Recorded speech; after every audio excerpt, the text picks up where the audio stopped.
The Chicago Bulls face an interesting situation when it comes to Alex Caruso. Do they extend him this summer, which could increase his trade value, but have to wait to move him at the trade deadline? Or do they decide to go ahead and move him in this draft? Do they move him at all, which is my preferred thing? Hold on to Alex Caruso, but we're going to talk about the options there. We're also going to talk about it being 10 days away from the NBA draft and still how up and down this draft is and will remain to be. And then lastly, we're going to get into the mailbag. All that and more right after this. You are now tuned in to Chicago Bulls Central, your number one place for all Chicago Bulls news and content.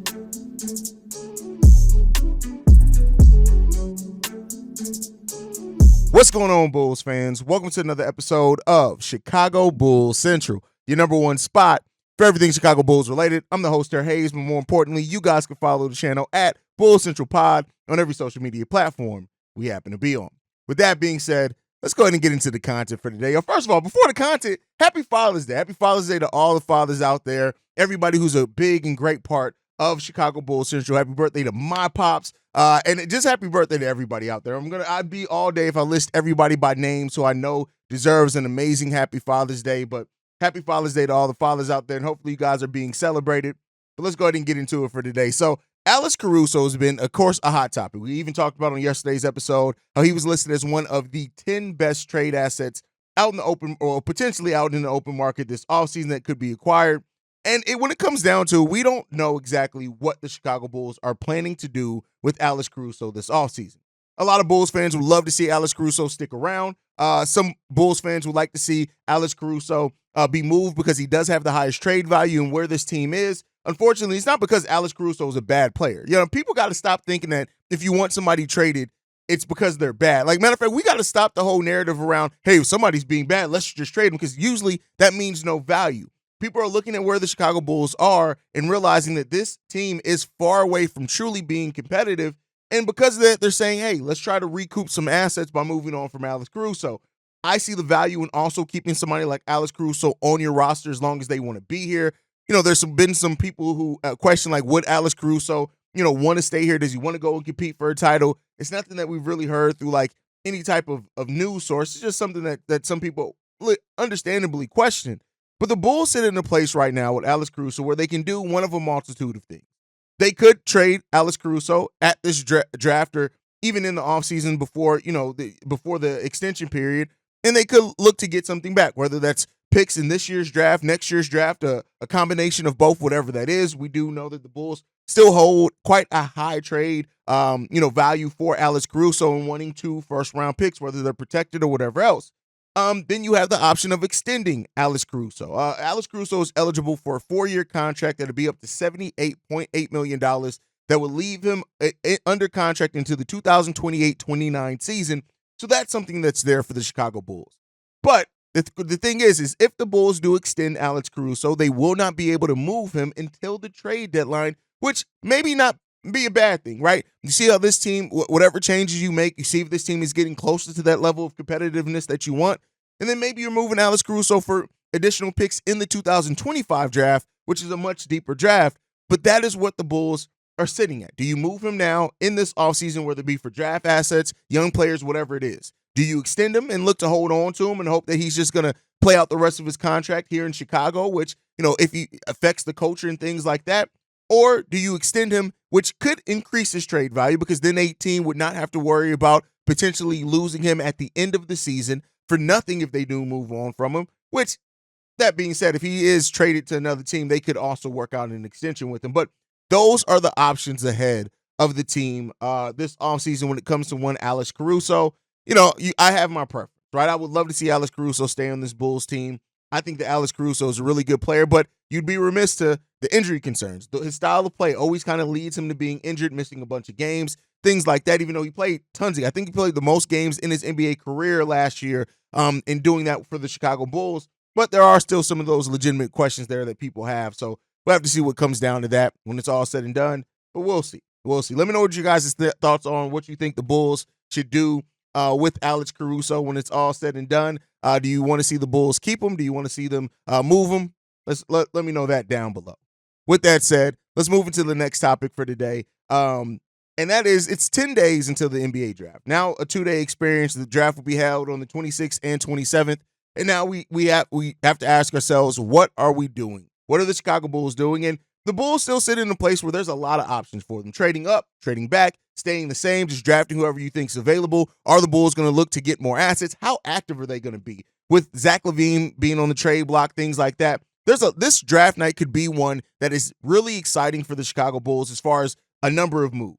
Or it could be a more straightforward draft where the Bulls just take whoever's the top on their board at number 11, and that's all that we hear from. And, I've been trying to I know there's a lot of talk around the Bulls, but I've been trying to prepare people for all scenarios, right? Yeah, we're going to go over any and all trade scenarios, things like that. But ultimately, as well, what it comes down to is I'm going to be honest with you that I still think that the most likely scenario is maybe nothing happens. I think maybe you see a Zach LaVine trade, whether that includes any other player on the Bulls roster, but I think the safe bet is probably going to be on the fact that not a lot happens for the Chicago Bulls in this draft, and we'll see. I know that the Bulls are looking to move on from Zach LaVine. It'll probably be easiest to do that at the draft. You can also wait and do that in the offseason as teams are going to want to see who they can or strike out on in free agency. But ultimately, how aggressive the Bulls are in this draft is going to tell me, I think, a lot, right? If they do go out and aggressively pursue additional picks in this draft, that kind of tells me that you're probably looking at a roster that's going to go considerably younger, maybe even really significantly change the play style this year with maybe trying to play faster, things like that. If they do acquire multiple picks, what position those picks are may tell us as well what they're trying to do with, veterans that are on this team that are free agents like a Torrey Craig, an Andre Drummond, right? Maybe even a DeMar DeRozan, depending on it. So it's listen, the leading up to this draft, it's gonna be exciting, right? And Bulls fans, outlets, everything is gonna speculate about what is all out there. Ultimately, I like to just focus on the talent that's in the draft. And we already have the episode. I still see a lot of guys, commenting in the comments like, "Oh, well, this is a weak draft." We've gone over the narrative of it being a weak draft. When people say that it's a weak draft, it's because they're looking for superstar talent. But that doesn't mean it's not here. You just got to be smart enough to uncover it. And I think the overarching thing is whatever the Bulls do at the draft, hit, right? Hit on that pick. Now, I'm not saying that pick has to turn out to be the best player in this draft, but it has to turn out to be a player that we see can fit on this team in the long-term future. And so I'm not saying that all has to be done in the rookie year either. I'm just saying hit on this draft pick. And let's hope that the Bulls do that. I kind of have my favorite players in this draft at this point. Matas Bucilis, Tajon Saloon, Khalil Ware, Kyle Filipowski are the ones that really stand out a lot to me that I like potentially for this roster and where I could see it going. I think all those players as well kind of fit on any roster construction, which is kind of what you want to do as well, because if you end up pivoting or a player leaves, wants out, whatever it is that you don't expect, you want players on your roster that really can fit almost anything. And the versatility in the NBA, well, positionless basketball becoming more and more of a thing, I just think that makes sense. You want people who can fit on a multitude of systems and a multitude of different roster types as well. And those players are the ones that really stand out to me. I still have other players that I like that I just think are too high for the Bulls to draft at number 11. Tristan Da Silva is still one of my favorite players in this draft as well. I think as an older player, the team that's going to get him is going to see an impact probably sooner rather than later. He's going to be one of those players that sticks around on the team and in the NBA for a long time. He's another player that I really like. But as we get closer to it, we'll do it. We'll have the final draft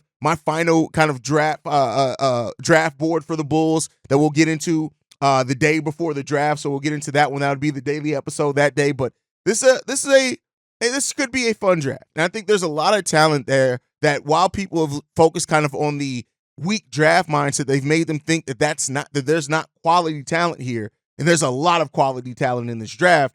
Let's just hope that the Bulls, that it ends up working out for whoever the Bulls do draft. But with that said, let's go ahead and get into it. Most important part of any Sunday episode on Chicago Bulls Central is the mailbag. Let's go ahead and get into the first voicemail now. This one's from TJ.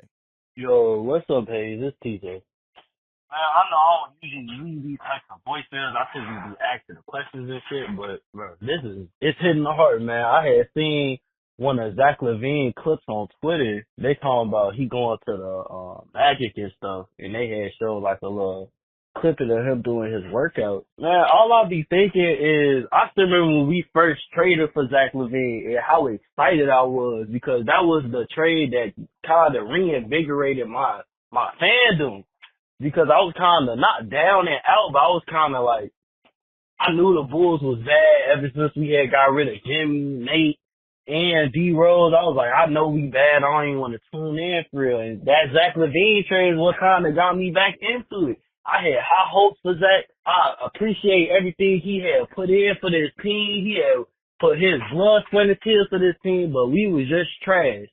I don't know how else to say. He was the best player on the trash team. That's just what it is. And I'm not gonna lie to you, I low-key don't appreciate some of the hate that he be getting. Like, don't get me wrong, he has done some things last season with the Paladin and all types of stuff that I get why people don't like him, but y'all gotta remember, he was the only bright spot during those dark days. He was one of the few bright spots we had as fans. He was one of the most exciting players to watch. He was a high flyer, a great shooter. He wasn't even a great shooter when he first came there. He added that on to the game. Like, Zach LaVine is cold. Like, all honestly, he is cold. He is super skilled. He's very athletic. He a high flyer. And this man is just a great player, bro. Like, he was one of my favorite Bulls for the longest time until Patrick Williams came. And then now he my favorite Bull. I still got high hope for Pat and for P. Will, but we ain't gonna get into that this voicemail. But yeah, I just want everybody to basically like remember, y'all ain't gotta send them off with pitchforks and torches and shit. Like, it's not that deep. He was a great player. He did what he could for this team, and the relationship just ended, and that's just what it is. Why can't we just be civil and send him off like civil people? I don't know. But yeah, this seeing that had me reminiscing about the good old days of when we were just hot garbage, winning 16 games in the season and shit. Couldn't watch every game or you would have like literal mental trauma. Like, it was just bad. Those were some dark days. All right, so first, you said that the trade for Zach LaVine got you back into it after we traded. You do realize that Zach LaVine was traded in the Jimmy Butler trade, right? But no, I think this everybody has their own favorite era of Bulls, or like it depends on when you come up. Like I don't know if you're younger or not, TJ. Like, I mean, Zach LaVine, it's a possibility that he's, depending on how old you are, like the best player that the Bulls have had since you've like been following basketball heavily and things like that. Like, the era of Zach LaVine, I think it's ultimately a failure because the Bulls, they went for a rebuild and they tried to jumpstart that rebuild with Chris Dunn, Larry Marketing, and Zach LaVine. And the last piece left of that is Zach LaVine, and it seems like he's on his way out as well. And when I say it's a failure, I'm not blaming Zach for that. The team wasn't able to put a team around him that helped. And then when we did, that team couldn't stay healthy. It is what it is. But I think it ends as a failure just because we didn't accomplish it. We didn't accomplish it in this time. And every era ends. The Derrick Rose era ended. The Pippen and Jordan era ended. Right? Every era ends. And if it is time, if it happens this summer where the Zach LaVine tenure and era, whatever you want to call it, with the Bulls ends, it ends as a failure in the case of if you're looking at success. And again, I'm not blaming that failure strictly on Zach LaVine. I think the front offices that he was under failed him as well in that time. And honestly, it's probably overdue for Zach LaVine, to move on. It probably just is. Like, and that's just where we sit right now. And where the Bulls are, it seems like they agree with that, and they're looking to move on. And we'll see what the future brings for the Bulls and for Zach LaVine, even though those futures may not be intertwined anymore. But great voicemail, TJ.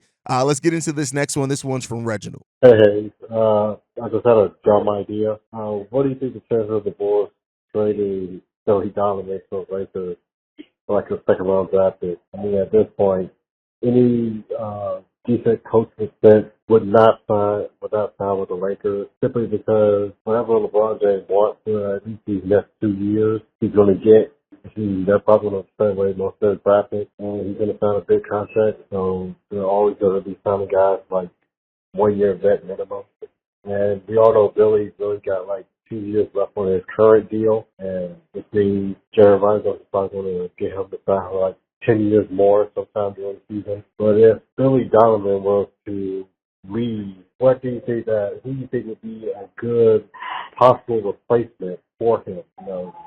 Just like eventually we're going to have this conversation about a new head coach, hopefully sooner rather than later. But Like, what type of coach would you like to see lead the Bulls? All right, Reggie, I got it, bro. Like, this is where I start. Like, first of all, shout out to you, fam. But this is where you start getting too caught up in the trade weeks. It happens every 6 months with you, Reggie. You start getting so caught up in trades, trading trading Billy Donovan. No, there's zero chance that the Bulls are trading Billy Donovan. And you said whoever LeBron wants. You think if LeBron is getting whoever he wants, he goes into that Lakers front office and tells Pelinka, "Oh, I want Billy Donovan." You think that that's what's going to happen? No, it's not happening. Stop it. Stop it. Reggie, it's Father's Day. Go get you a cold beer. Go get you an Eddie, bro. Go do whatever you got to do. But there is zero chances. Zero. I usually don't say zero. I always say there's a small room of possibility. There is absolutely zero chance that Billy Donovan is traded, and especially not to the Los Angeles Lakers. Here's the thing, I'll tell you. There's a higher probability that of me turning into a Caucasian millionaire male on this episode than it is of Billy Donovan being traded. There's just not. There's not. There's a higher probability of me being turned into a Dominican named Pablo than it is Billy Donovan being traded. It's not going to happen. Reginald, that's you called in for one voicemail this week, and that's the one you decided to leave, Reggie? Take a nap, bro. Take a nap. I love you, man. I love you. All jokes, I love you, dog. Let's get into the next voicemail. This one's from Corn. Hey, what's the word, King? It's Corn. Let's get straight into it. All right. Now, go talk about Zach Edey on this message, all right? I'm gonna talk about this. It's like I'm beating on the drum when it comes to me and you and Zach Edey. You know what I mean? So I'm gonna leave a message on that the next day, hopefully. And you play that. But let me talk about this. And let me be realistic. Let me do this real quick about if I was AK. Now, remember we had that conversation. I'm gonna say, and I don't remember his name, but he gave me a wonderful question. What would you do in the draft? And you pick your draft picks, right? So I'm just to get into if I was AK, what would I do in this year's draft? All right, here we go. All right, I'm keeping the 11th pick. All right, keeping the 11th pick. All right, but I am trading AC. Okay, trading AC. And we can say for the number 3 pick. Okay, trading AC for that. Okay. And I am going to draft the Modest touch. That guy, I told you, Modest Vaselis, yeah, he will be my first draft pick. Number 11, this will surprise you. And this might, I don't know, but I see something in this kid, and I always like it. This might surprise you, though, because it's not Zach Edey who I would pick at number 11. If I would take K, my 11th pick would be Terrence Shannon Jr. He just gives me Ant-Man vibes. I know, but he does. He gives me Ant-Man vibes. And I love me some Ant-Man. Ant-Man and Jason Tatum are my 2 favorite players, future players. So, yeah, I got a lot of love for TSJ. And to have 2 hometown boys. That's wonderful, right? Now, I'm going to do something else. I'm going to trade back in to the 2nd round. And I want you to look this player up because I know I only got a little bit of time. But I'm going to trade back in the 2nd round. Which number? I really don't know. Let's just shoot number 5 to 10. I am picky. Look him up. Afali Dante out of Oregon. Center out of Oregon. Look him up. But I don't know if you said his name or not. But look up. I hope I'm saying his name right. Afali Dante. 7 foot tall. He's like a Drummond.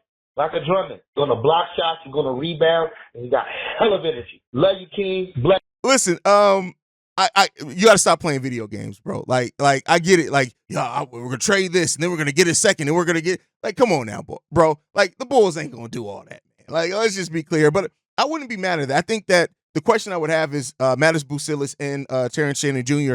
both project to kind of be on that wing, right? Like I guess Mattis is a 3/4. TSJ could be a 2/3. But that's talent. I mean, if we walk away from this draft and we walk away with Mattis Bucilis and Terrence Shannon Jr., I'm not mad at the talent you got in there. You got a talent in Terrence Shannon Jr. who, albeit a lot older in this draft, is somebody who you're at the bare minimum is going to be a scorer right away for you, right? And he probably can be that bench scorer, or he can move into the starting lineup. I'm not mad at that. Busilis, you already know, one of my favorite prospects in this draft as far as high upside, all that type of stuff. I love the concept of him coming to the Chicago, and not even because they're both from Chicago. The hometown kid angle, I get it. It absolutely be used to sell tickets. It'll absolutely be used to sell merch. That's not necessarily what I'm looking at here. I'm looking at the talent. I would just hope if the Bulls do acquire, though, an additional pick, that they look more towards a big. Not to say that Matas Busilis, I guess, could be considered a big because he can absolutely play the power forward. But by big, I mean center, right?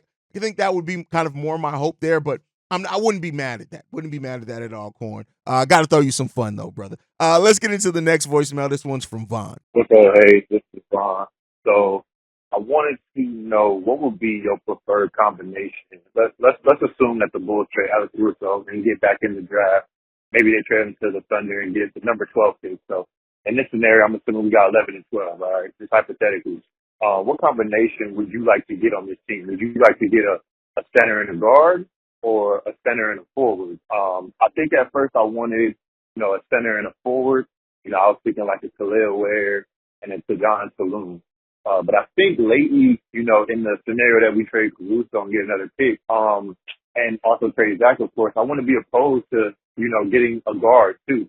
My favorite combination example would be, outside of somebody crazy falling, I would like, Devin Carter and Khalil Ware. Like, I think that would be a pretty solid combination. Devin Carter obviously provides what he provides. So that's more of like a safe fit. And then you can get Khalil Ware, who you can try to develop. But let me know what you think about that. That might be my favorite combination. Let me know what you prefer, either, a center and a guard or a center and a guard. All right.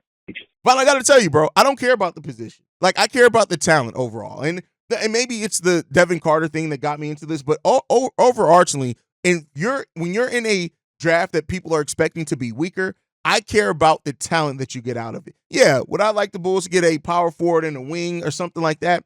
Yeah, but ultimately, I want them to get the right players that fit, that have high upsides, or can contribute something right now. That's what I would like. Like, for example, it's just all up and down. I'm just using the Devin Carter thing because it is. Let's say the Bulls do trade and get an additional pick, and they get a big and they get Devin Carter. Do I think the Bulls need a point guard right now? Hell no, I don't. But if those two players end up being players that give you a lot and end up being some of the better players come out this draft, I'm not mad at it. At the point that the Bulls are right now, I'm about the talent aspect of it. That's what we need on this team more than anything is talent. And so I get what you're saying. I think that if you can take care of the biggest position of need of center, everything else is open. When you look at it, at the power forward position right now, in the future, right? Or right now and slated for the future, you got Julian Phillips, you got Patrick Williams, who potentially got Adama Sanogo, who can play 4/5 as well. If you get a center, that position's locked in. Right now, at the 2/3, that's where we're kind of weak at, right? For sure. You got Ayo Dosunmu, who can play the 2.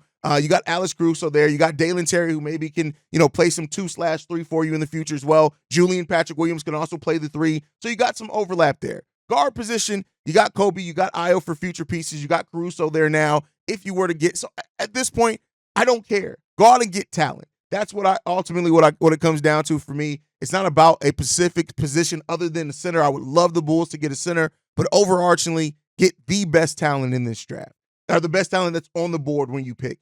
And that's the thing that I care about most. We can worry about kind of position of needs and stuff like that once we start getting a baseline of talent, which we're kind of at a deficit of right now. That's what I look at it with. But great question, Vaughn. I know I didn't answer that the way that you wanted. You want a more definitive answer, but that's just how I feel right now. Just get the talent. Let's get into the last voicemail for today. This one's from Mello. Yo, what's going on, Haize? This is Mello. I just want to talk about the draft that's coming up real quick.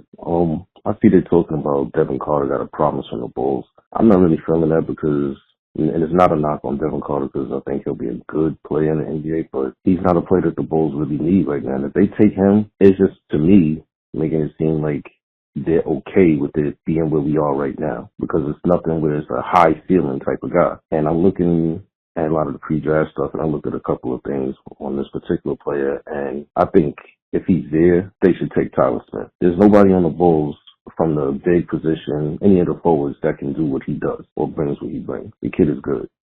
He can score on all 3 levels. He has a high ceiling. I think once he gets in the league, it's something he can add on to his build his body up a little bit because he's a little slim. But it's not like we're going to run for a championship next year anyway. So this will be a nice little piece that they can rebuild with. And if he's not available, then I like what you were saying as far as Khalil Ware from Indiana, because they need to get a big. Vooch is not cutting it. And this kid has some nastiness to him. I've seen him hit a couple of threes here and there, but I like what he brings defensively, and he has a little bit of a dog in him, like that mean streak. And nobody on the Bulls has that up front. Maybe Drummond, but he's about to leave because Vooch definitely doesn't have it. So I think if they do go in this draft, if they do keep the pick or whatever it is that they're going to do, if it's not Tyler Smith, then it should be Khalil Ware.